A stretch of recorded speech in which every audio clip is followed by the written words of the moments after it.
Today's topic, hydrogen, is a very, very broad topic indeed. And without any further ado, I'd like to start off by answering the question, what is the hydrogen economy? Well, I guess at the end of the day, it is a vision. And if I look at this diagram here that was produced by Carbon Brief, we'll start in the bottom left-hand corner.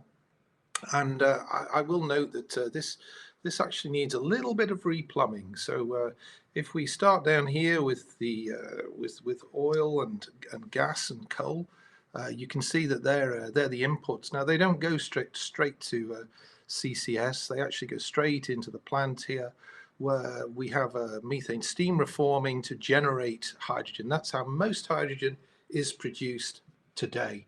One of the outputs from that is carbon dioxide, which you can see here to the left. But we also look to capture that carbon dioxide with CCS, which would make for blue hydrogen. We'll come back to the colours in a little while, but this is how most methane is produced today. In the top left, you can see all the processes that use electrolysis, essentially breaking out hydrogen from water.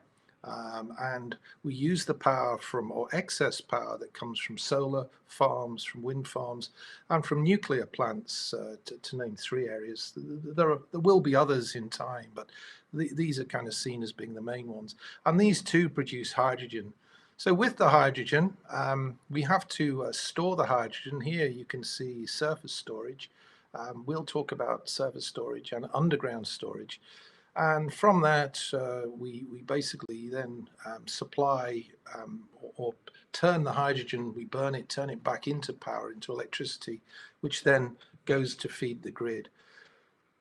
Hydrogen can be distributed, and here's a hydrogen carrier ship. We'll see one of those in a little while. And then the hydrogen can go to industry. It can go to domestic heating.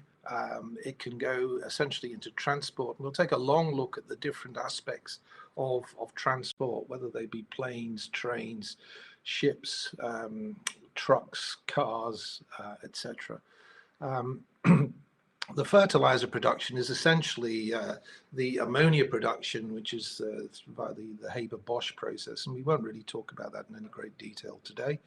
But then you can see it's the conversion back into power. So we basically start with power, we turn it into gas, and then we turn it back into power. So it is known as P to G to P, not the most zingy of acronyms, but so really I look at this and I think, well, actually we've pretty much described quite a lot of the economy. So hydrogen economy itself is really, well, what is the definition? Well, the best one I found, actually, we've modified this Wikipedia one. It's that the hydrogen economy is an envisioned future in which hydrogen is used as a fuel for heating, for hydrogen vehicles, for energy storage, and for long distance transport. In order to phase out fossil fuels and limit global warming, hydrogen can be created from water using intermittent renewable sources, e.g. wind and solar. Its combustion only releases water vapor. So it's an ideal or a vision. Really what we've got in the current status with hydrogen is we've got an awful lot of research and development projects in universities, in private industry, government funded. We've got ongoing pilots, and we've had pilots that have been working in the past. We've got a number of demonstrators, some small scale systems, but really we're really at the start of kind of the scale up for hydrogen. Now, our product TROVE, what we do is we capture all of these products, but we actually allow people to separate the wheat, the really meaningful ones, from the chaff. But we actually present the smaller projects, because there's some important research and findings.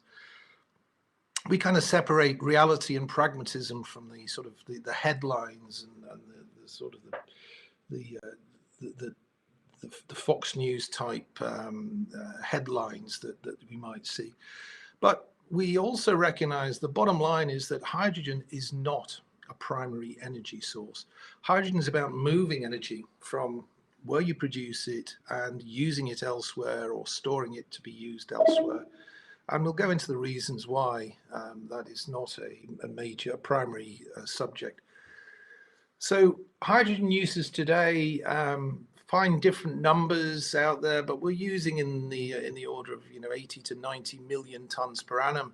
And this is a drop in the ocean really compared with all the energy we're using from various other sources. The major uses, this is data back from 2019 from the Energy Institute, and you can see that mainly it's petroleum refining. We use hydrogen to basically hydrogenate, I think that's the word, in the sort of the cracking and refining process. It's used in ammonia production, as mentioned earlier, for fertilizer production, for methanol in steel and in other uses. So that's where it is used today. About 85% of the methane is sourced from using fossil fuels to generate the hydrogen, and if we don't actually then clean up the carbon dioxide, that is referred to as grey hydrogen, and we'll see more of the colours shortly. This is a map that basically a map of the world, which kind of gives an indication of where power to gas plants are, but it's kind of indicative. It shows that there's a huge concentration of projects in Europe. There are a number in North America. There are quite a number in the Far East, although in this particular area, China's not showing up. China has a good number of projects. And then notable mentions really for Australia and Brazil, another two countries that are getting very much involved in hydrogen. What are the future uses going to be? Well, we'll have a look in some detail at various parts of the transport sector and see where hydrogen could be used there. In buildings, we'll look at spiking H2S into natural gas.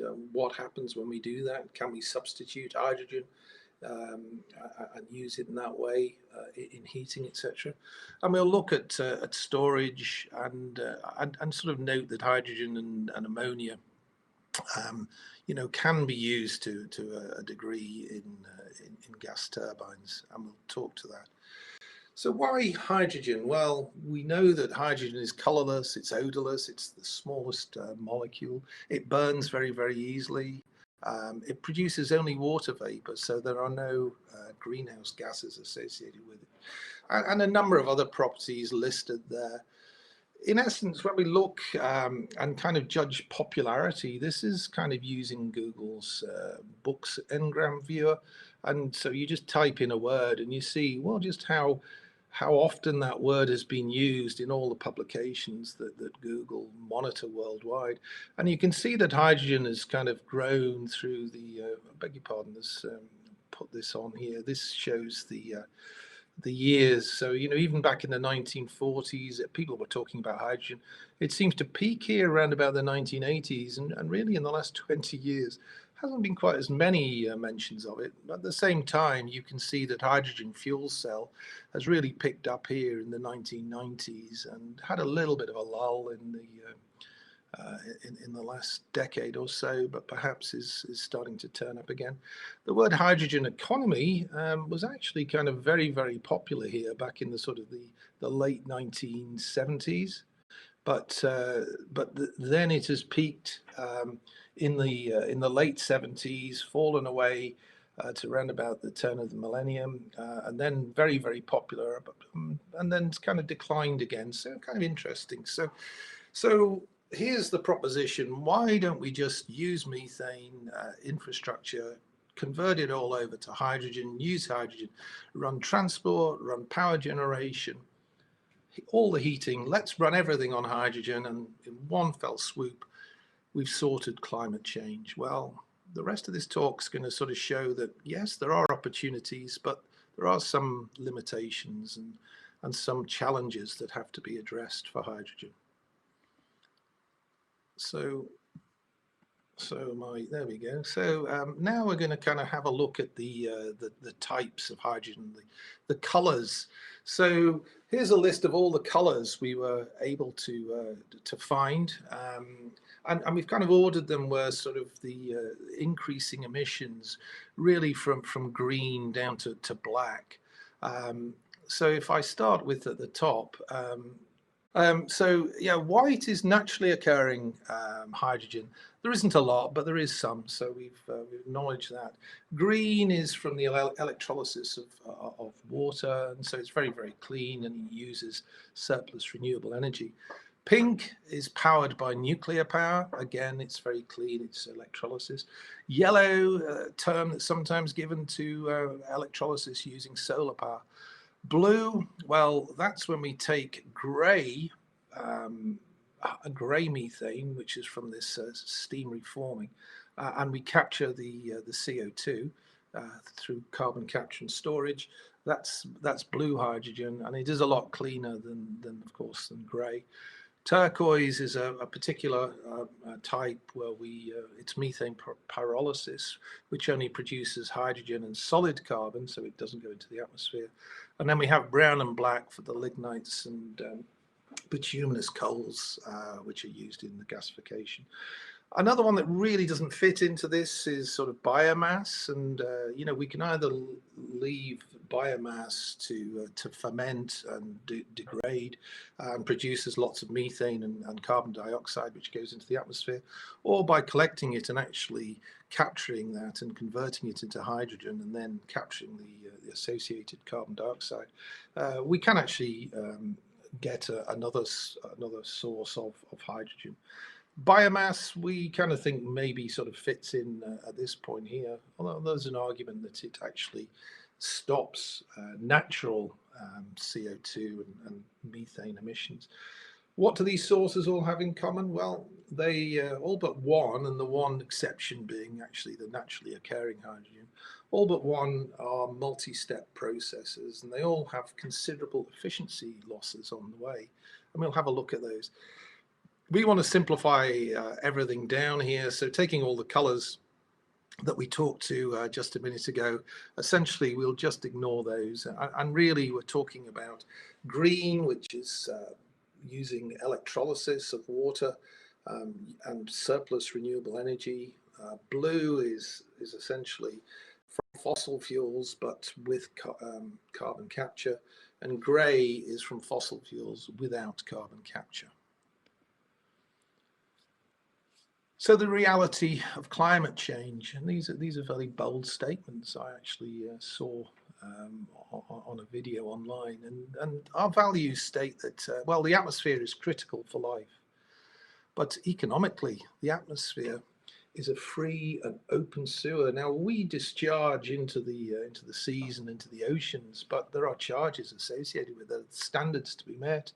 But by and large, we've been basically releasing any emissions into the atmosphere since time began. Methane emissions, they're essentially free. Carbon dioxide emissions are variably taxed. Different countries have different rules in different parts of the world, but generally speaking, the carbon tax is relatively cheap. So having a look at methane versus hydrogen, and looking at methane, well, methane is cheap. The infrastructure has been in place now for many decades. It's well established. It's a lot cleaner than coal and than oil, and it is very much going to be a transition fuel for decades to come. It's very easy to transport. Main reason is that all that infrastructure, the pipelines, the terminals, they've all been put in place. We now have liquefied natural gas, and it can be transported around the world as a commodity. The bad or the downside with methane is, of course, that it does have some carbon dioxide emissions, and there is an issue with some leakage, not just at the production and processing end, but also at the transmission and distribution end. For hydrogen, well, hydrogen is currently expensive. It is very, very clean. It's actually harder to transport. We'll kind of look at that in a little more detail. Um, there are no CO2 emissions, in inverted commas, because, well, there are associated emissions with the construction phase, um, the decommissioning phase, and just the general operation where fossil fuels are going to be powering vehicles, etc. So we can say it's kind of none at this, but recognize there are some. And it's prone to more leakage. It's a smaller molecule. It's very easy to move around. So looking at blue hydrogen, and this was the subject of a very good webinar last week, I beg your pardon, by Ventures. And you can see here that we start off with fuel, which is methane in this case, and we end up with fuel, which is hydrogen. And along the way, we have a lot of losses. What are those losses? Well, first of all, we have to mix the natural gas with steam. This is the steam reformation. So that requires heat. From that process and simplifying it, we generate hydrogen, carbon monoxide, carbon dioxide. We then either can use that, which is our grey hydrogen, or we can remove the CO2, which involves doing more work, and capture that carbon in carbon capture. And whichever way we look at it, we lose at least 30% of the energy through this conversion process. So, it is not thermodynamically, it doesn't make a huge amount of sense, but there are no greenhouse gases, so it is very, very good in that respect. Let's kind of think about, well, why don't we just add hydrogen to methane and just burn the mixture? Well, here's a graph showing what happens, and on the y-axis you can see the energy content, which is obviously highest when you've got 100% methane, and is shown here as you add incrementally more hydrogen to the mix and dilute the amount of methane in that mixture.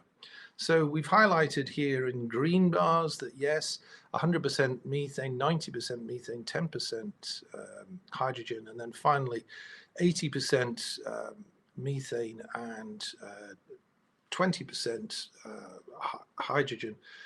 We can get a product where we lose only some 14% of the energy from the mixture, and there is a modest but small reduction in the amount of carbon dioxide. So there are energy losses, and you certainly wouldn't be looking to run gas turbines at anything less than 80, because they won't like it, nor will burners and sort of your gas ring on your cooker will certainly not run at anything less than 80%. So it is a dilutance because you're getting less energy density. You do have to compress it more to get the same energy density, and there is a modest emission saving from it. So when we think of hydrogen, and sometimes, and this is what there is some confusion, is that on a unit mass basis, hydrogen has a greater density, energy density. So that's great news. But the problem is, most hydrogen we're actually using when it's back in the gaseous phase, or it's converted back to the gaseous phase, and in that phase, it actually has a lower energy density per unit volume. So that's bad news. Typically, we need about over 3 volumes of hydrogen to generate the same amount of energy that we would get from gas.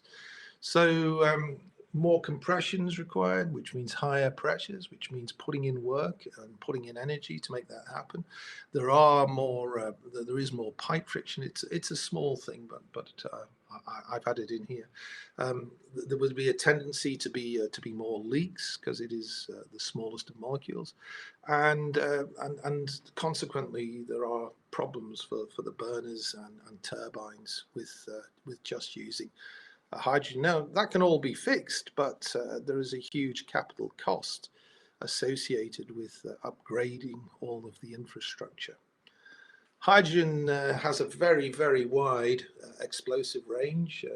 between 4 and 75% per volume of air will be an explosive mixture, and it can't use the what's called the stenching agents. They're the sulfur compounds that are added into methane, so that people can actually detect the leaking gas. It's what gives gas that rotten smell. Those stenching agents, they may poison catalysts and are not compatible with hydrogen. We've also got a public perception about hydrogen, and I mean, you know, the Hindenburg here, you know, that's probably fueled some of that. It's unfounded. People don't think about sitting on a plane where the wings are absolutely full to the brim with jet fuel, and also there's tanks under the seats in the fuselage. But hydrogen does have this perception, which you know, the public have to be reassured on that. So looking now at green hydrogen and electrolysis, and in essence, the you know, how hydrogen fuel cells work. Well, this has been used a long time. It was actually sort of used back in the Gemini and Apollo space programs, taken into space to generate power. And so what you have here is you know, an anode and a cathode. And an electrolyte between it. So you put in hydrogen on one side, oxygen on the other, the ions flow. The load here is actually the electricity that's generated, and here you can see that the water is the only emission from this particular process. The electrolyte, essentially, it's a proton exchange membrane, so it only lets the hydrogen ions through. If we now go on and look at yellow hydrogen, and I said we'd only use these expressions, but I kind of like yellow. It's where we're looking at solar. And it may be that in the future, the combination of solar and hydrogen production may take many of the developing countries out of energy poverty, and sort of highlighted some of these regions of the world where, you know, that some of them, or most of them, except for the Middle East, of course, are not blessed with huge natural resources.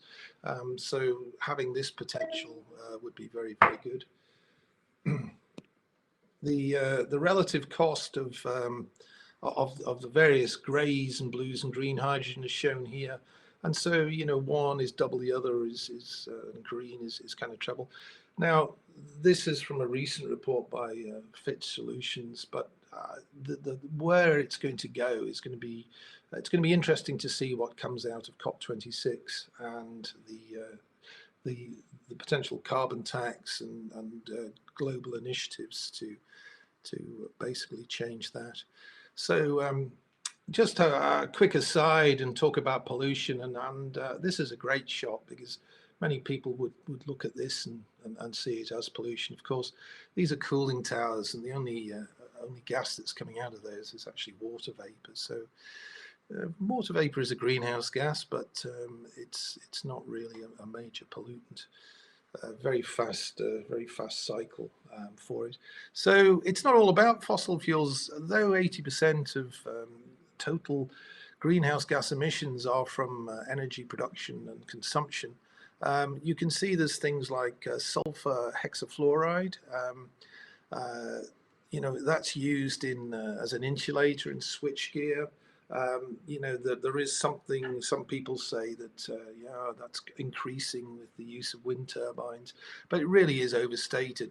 And you can look at that when you look at the graph top right, you can see that carbon dioxide is way, by far and away, the major greenhouse gas that we need to deal with. Methane is a significant contributor, and nitrous oxides in there as well. But you can see that the role of sulfur hexafluoride is relatively tiny, though it does have an atmospheric residency, which is measured in millennia rather than. This is where the data, the source of this data. In actual fact, if you plot the numbers that are printed on this source, you'll actually get a different result. But we believe that we've recalculated this properly. So now we're just going to go on and take a quick look at transport. So when it comes to transport, we'll start with cars and number of fuel cell vehicles or hydrogen fuel cell vehicles, or sometimes you put the word E in the FCEV, HFC, or FCV. So a number of ranges. There's a few brands that are already out there. This is a list of the companies who have or are researching and developing hydrogen vehicles. There's most of the major car manufacturers in the world are looking into it. Elon Musk refers to these as fuel cells, and guess why he might say that? Well, he's got a vested interest in battery electric vehicles with his company Tesla, and there's a number of the other major companies involved in the battery electric vehicles. So when we kind of compare them, we look, and we'll look in a bit more detail. For one of the criticisms of battery electric vehicles is they take too long to charge, and so in that respect the hydrogen fuel cell vehicle is preferred, but that's changing, and there's lots of developments in terms of extra fast chargers in liquid batteries and in solid state batteries, so that situation is going to be changing. Limited range, well, again, we'll have a look at that and a comparison with some vehicles. And again, right now, or at a snapshot in time, that does favor the hydrogen fuel cells. And in terms of cost, well, the battery cars are cheaper. This is a snapshot of US car prices back in December 2019, and you can see the battery electric vehicles are significantly cheaper than their hydrogen fuel cell equivalents. If we look in terms of efficiency, I won't go into the detail of this, but it's broken out by sort of the source to getting it into the tank or into the battery in the vehicle, and then from once it's in the vehicle to the efficiency to getting that power to the wheel. You can see that battery electric vehicles are very, very efficient, up at around about 73%.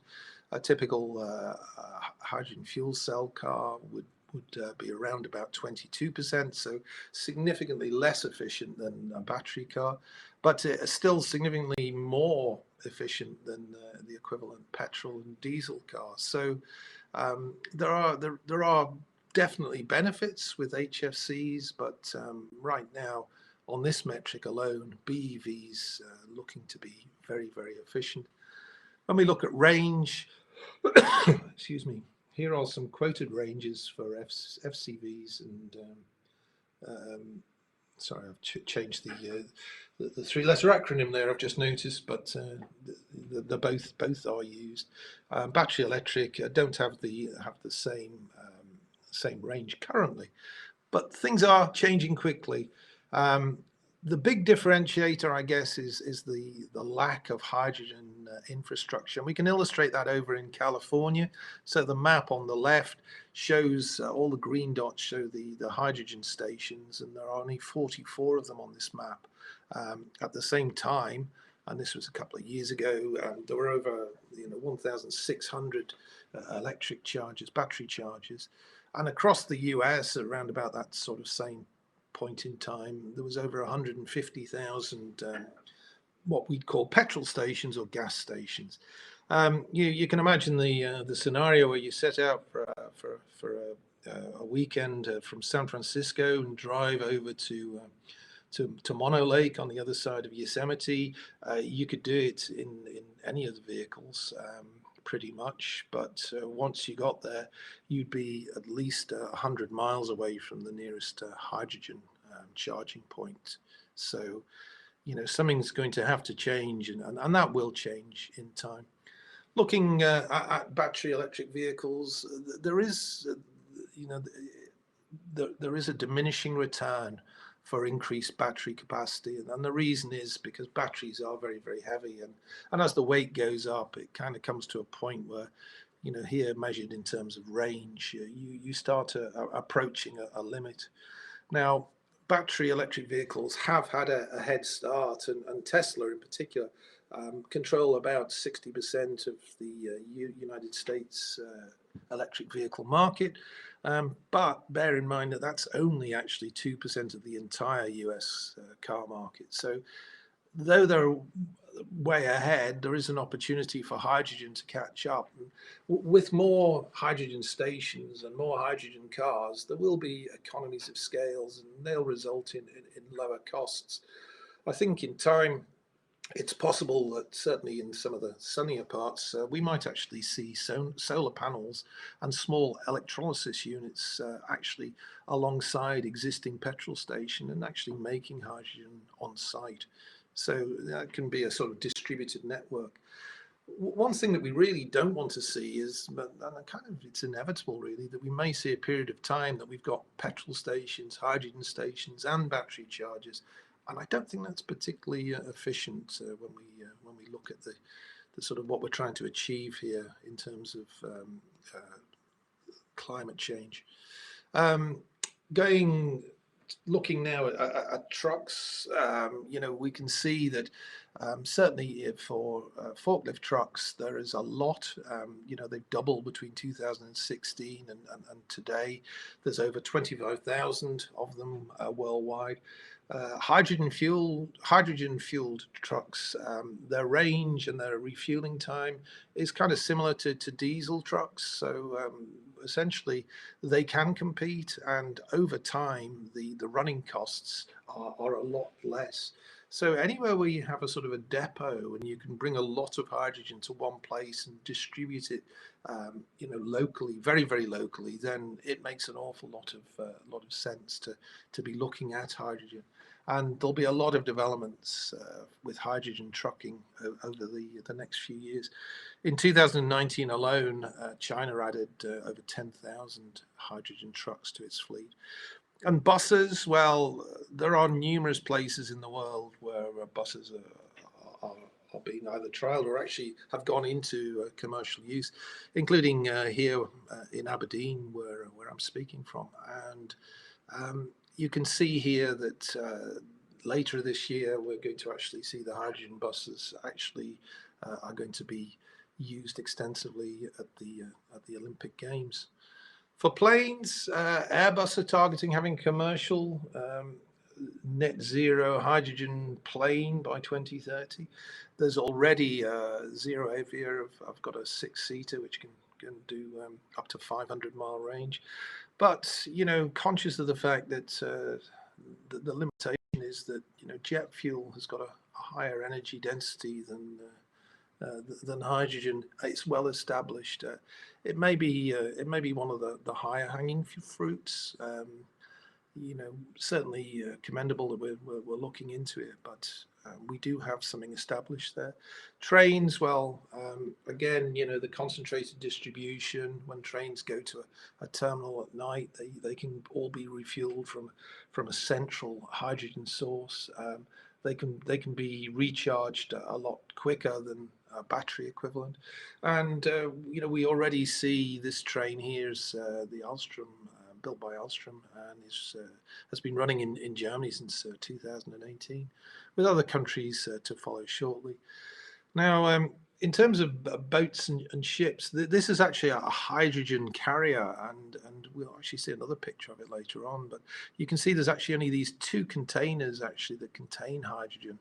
This is the Hystra project here. It's the world's first hydrogen carrier, so this is for distribution. Ironically, the ship itself isn't powered on hydrogen, which I kind of think in time will change, but that's where we are right now. Looking at sort of developments, ongoing developments and future developments, well, these are some of the projects that we monitor here, and actually have in our TROVE knowledge base. One that that we were watching very, very closely is this NEOM. It's a city of the future that's being built in Saudi Arabia on the Red Sea coast. the sort of the total investment that we're talking about here is in the order of $500 billion. And they're bringing in solar and wind power right across from the eastern parts of Saudi, piping them in here, 170-kilometer pipeline, and there's going to be all sorts of developments, and that's going to be one to watch. Another one is to mention, worthy mention, is Wuhan, and yes, that Wuhan, that's actually has been targeted as being one of the sort of future cities, which is going to be largely powered by hydrogen, and these are sort of fairly modest numbers right now, but there's a lot more plans that the Chinese have. So anyway, each and every one of these we keep an eye on around the world, and you can have a look at this in your own time. So of the 728 projects that are actually in our TROVE knowledge base of today, the countries are broken out here by the number of projects, and you can see really the first 5 in the list are Europe, and then you kind of get USA, Australia, then China, Japan, but an awful lot of interest in Europe, possibly because a lot of information is actually published. It's very, very transparent. It's very easy to find information. We tend to run into more problems, particularly if we don't have documents translated from Chinese and Japanese and such languages for us to readily understand. But these projects at varying stages of development. Some of small scale R&D pilots. Others have actually completed, been decommissioned, and we also have commercial. So again, it's this idea of trying to separate the wheat from the chaff, which can be easily done. Special mention for Australia, which is currently got in the order of 37 gigawatts of electrolyzer projects planned, with 4 of those actually currently under development. I mean, these numbers are really huge, and it is moving quickly. One of the problems and the issues for hydrogen for every project is how do we store it? And, we can store it on the surface here. You can store it in sort of pressurized containers, and 1 kilogram of liquid hydrogen is significantly more energy than 1 kilogram of lithium-ion batteries. But you do have to do a lot of work in terms of pressure or lowering the temperature to actually liquefy hydrogen. And what we're talking about is actually kind of scaling up. It's not small scale things we're looking to fix. Here's another look at this high-stress ship. So here's one of these hydrogen stores. There's room for just one other, but in terms of the volume of cargo hold that's being used, it's it is not the most efficient looking storage capacity. But anyway, we'll see how that develops in the coming years. So we've said it before. Methane has got a higher energy density, but this is just density here than liquid hydrogen. With hydrogen, when we're looking to see if we can just use the existing infrastructure, reuse the pipelines and the terminals, you can see that we do have issues with hydrogen embrittlement. Not an issue for mild steel, but pipelines are made of hard steel, and so if we were to try and convert these to the pipelines for hydrogen service, there would be a massive capital cost, either lining these pipelines or simply having to replace them. Another issue, and this is kind of it's a bit sort of technical, but in terms of line packs, so when you're going down to shut down the system, you charge up the pipeline network. You pack as much gas into it as you can, so that when you come to a start, there's a surge of gas available to actually kick everything off. The problem is that, with methane, you only get about a third of the time with a line pack compared to methane. The reality, we already have methane storage. It is already a major strategic reserve in many countries in the world, where it's fed by multiple gas fields and oil fields offshore. There is an existing infrastructure. The domestic appliances are optimized to use methane. So in order to change that, just for change's sake, it will involve a huge expenditure, both in terms of money, in terms of energy, to actually make that happen.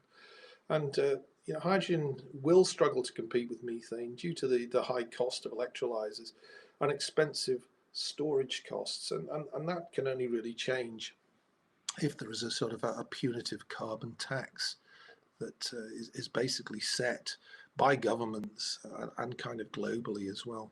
So we can't use existing gas infrastructure as the sort of takeaway from this. So we probably are looking at having to replace or rebuild.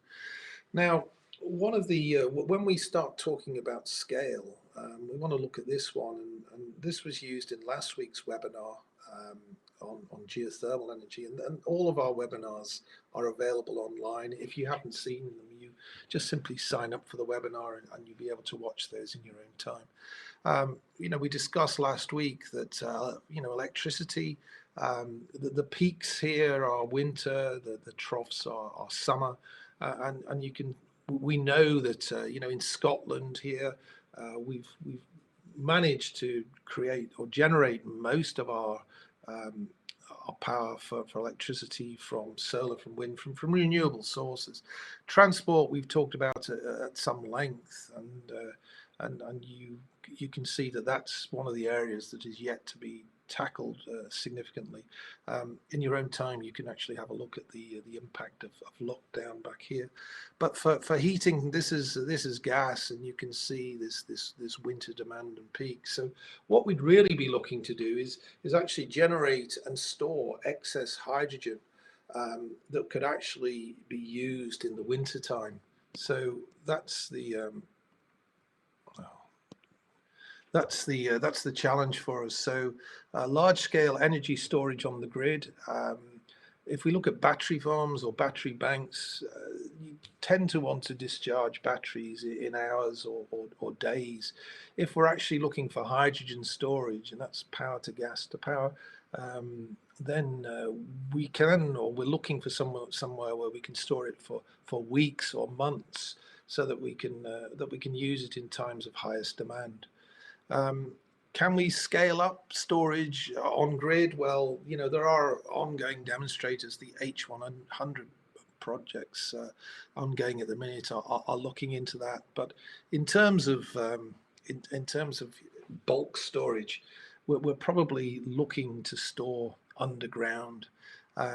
We already have over 30 large salt caverns in the UK today, and this is a study by the BGS, which shows that there's opportunities in the Irish Sea, in the southern North Sea, and in discrete parts of onshore England in this case. But there aren't actually any identified, within Scotland that we're aware of. There is one here, or there's actually a couple here in Northern Ireland. So yes, there are some discrete locations where it's seen that underground storage can work. Here's an example of some of those salt caverns. We can see here, this one on the right from Germany. And when we talk about salt caverns, and the reason is that here's the UK, across through Netherlands, Germany, right across all the way into Poland. We have lots and lots of salt which could be used, and indeed is being used for various gas storage of methane and other gases, and could indeed be used in the future for hydrogen. But it's not just salt caverns. There are deep saline aquifers. We could use depleted oil and gas fields, although if we've actually gone to the trouble of generating pure hydrogen do we want to then mix it in with methane and ethane and propane and heavier hydrocarbons, so that when it comes out, we kind of have to reprocess it again? Lined or unlined rock caverns is another possibility, as is being contemplated for CASE, compressed air storage. Challenges, well, hydrogen has different physical and chemical properties to carbon dioxide, methane, and air, which we currently store underground. It is very reactive, so we don't yet know the extent that it might react with subsurface minerals and fluids.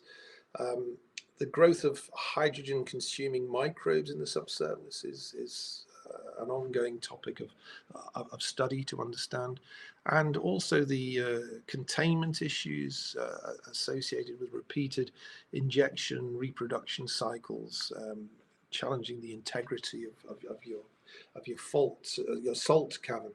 And we also know that in cases, we do have to understand induced seismicity. So there are challenges associated with underground storage, but a study that was done, the Hyundai study back in 2019, identified quite a number of sites that actually could be the orange, potentially on stream by 2025, and the red is the number that we could get to by 2030. So there could be a number of caverns, particularly in some of the countries in Northern Europe in particular.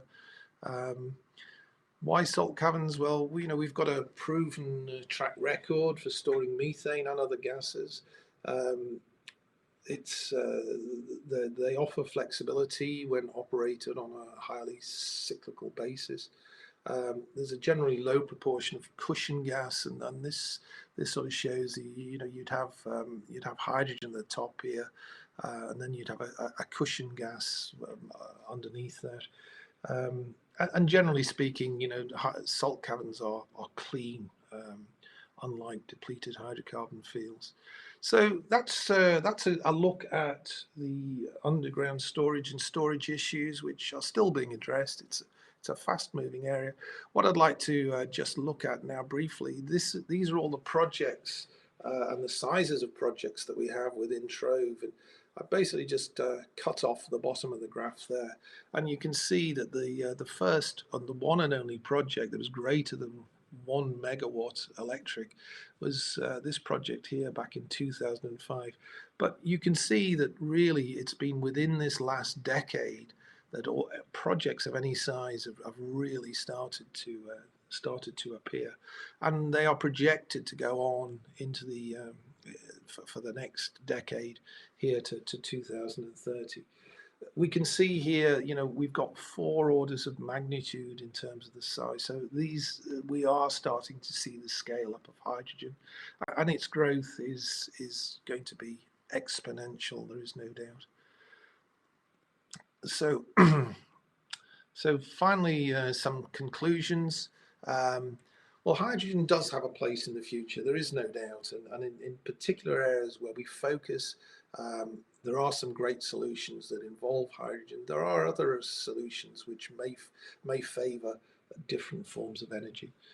It's typically twice as efficient to move electricity than to actually move hydrogen as a bulk gas. So actually turning hydrogen at source into electricity and then moving the electricity seems to be a more sensible way to go forward in the majority of cases. Existing methane pipelines are highly unlikely to work for hydrogen. I think we've gone into that. Without a meaningful carbon tax, methane will continue to be a cheaper solution in many cases. So we'll see what happens going forward. We need to tackle the big wins early. Cars have alternatives, batteries. It probably is that batteries in the short term are a sensible way forward, but over the longer term, we don't know exactly where the technology advances are going to be made, but definitely cars will sort of pick up in the future. certainly focusing on larger transport systems, buses and trucks and perhaps trains. That's where hydrogen fuel cells could certainly come into their own. Global government policy alignment is needed to agree things like a sensible carbon tax to stop treating the atmosphere as that open sewer I referred to earlier.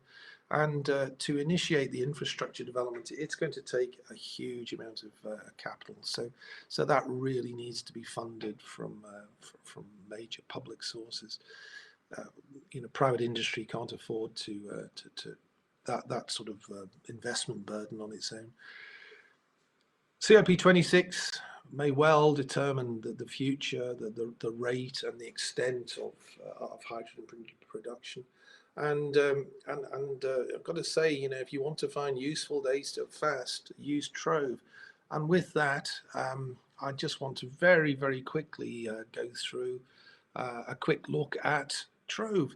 Now, this is going to be over in 104 seconds from when I touch the button. So it's going to go very, very quickly. So I suggest you pay close attention. So we have global coverage. You can see the map where all the projects are. I mean, there's over 700 in there. It's Excel based.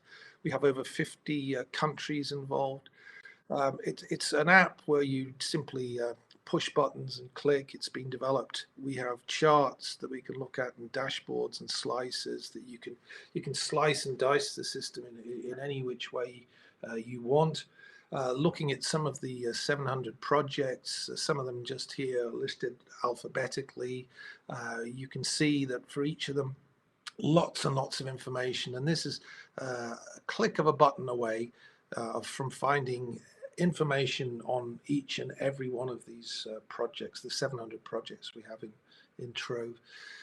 We look at about 50 countries here, and again, we've just chosen alphabetically. We're just showing some of the entries as was at the time of putting this together for the countries A to G.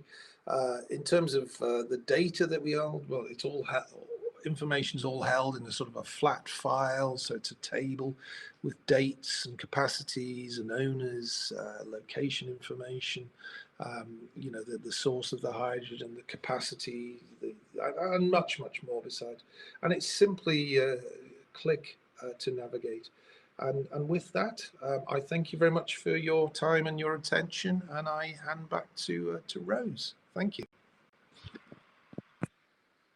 Thank you, Mike. And thank you everyone who tuned in today. Also a big thank you to those who have helped make this renewable energy webinar series a success.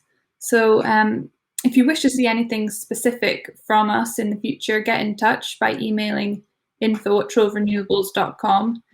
We've uploaded the TROVE Hydrogen flyer to the handouts section of this webinar for anyone looking for a summary or to pass around to your colleagues possibly. We do have time now for a few questions, so if you could leave them in the box to the right-hand side. Any questions we don't have time to answer today will be answered online and will be available from next week. So if we jump into the questions now, I've actually received a few questions through the private message from some people who couldn't make it live today. So it might be worthwhile me asking those in case they're of interest to others watching as well. So I'll kick it off with the first one, which is, does TROVE include only hydrogen plants, or does it include the uses too? Yeah, so what the intended application is, we try and capture that as well as the technology that's being used. So, I mean, that sometimes it can be just simply generating hydrogen, which will then go on to be used in a variety of applications.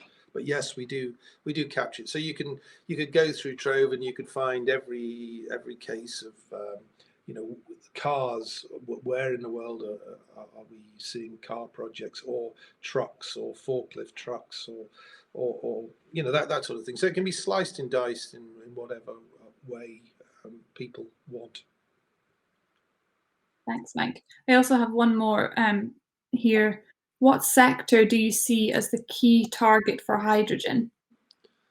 I think ammonia. I mean, I know we haven't spoken about it very much, but it is one of the major uses of it. And again, it's one of these discrete sources. So if you could actually produce hydrogen quite close to the ammonia plants, and ammonia, in itself can be used in fertilizer, but it can also is a very energy dense potential fuel. So another source of it. But I mean, right now, people across the planet are looking at every which application and developing technologies to use it right across the hydrogen economy or the economy, whichever you prefer. We're coming up to 1 hour, so I'll have time for one more question. The last question is, have there been any developments in hydrogen, only turbines or burners, and is that economic or feasible? Well, the answer is yes, it is economic and feasible. But I mean, you go back to this energy density issue. So in order to get the same bang for your buck with hydrogen, you have to do work to compress it. You have to run your turbines therefore at higher pressures and burners. So yes, it is feasible to do it, and redesigning burners to work on hydrogen is absolutely is doable. But right now there is the issue of it's going to take perhaps potentially longer to boil your kettle, or you're going to have a higher throughput of gas just to get the same heating time, as you would with methane. Yeah, but it's definitely one of the great things about it. We're constantly updating the database, and we learn about new projects every day and every week, and so so it is growing and growing, and our subscribers benefit from the fact that as we improve it and make it bigger and better, they get the latest. They become aware of the latest developments in this fast growing industry. Absolutely. Thank you, Mike, for answering those questions. If you want to see a demo of any Trove, please don't hesitate. Just get in touch with us through any contact through our contact form on the website or at info@troverenewables.com. Also, keep an eye out on our LinkedIn page for any future videos or webinars. And excuse me, thanks again for watching, and we hope to see you again soon. Thanks, everyone. Thanks. Bye now.